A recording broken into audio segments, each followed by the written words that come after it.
खूबसूरत बिल्डिंग हमारी आपके बच्चों का इंतजार कर रही है। स्कूल के अंदर सोलर सिस्टम है, आरओ सिस्टम है, हर कमरे के अंदर लाइट फैन, नए डेस्क भी आ चुके हैं।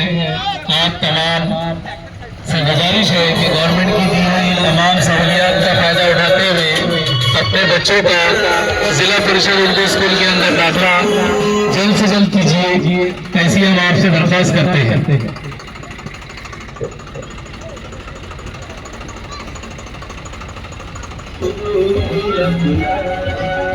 तमाम वालिदैन से दरख्वास्त की जाती है कि जिनके बच्चे अभी तक पहली जमात में दाखिल नहीं हुए हैं, वो अपने बच्चों को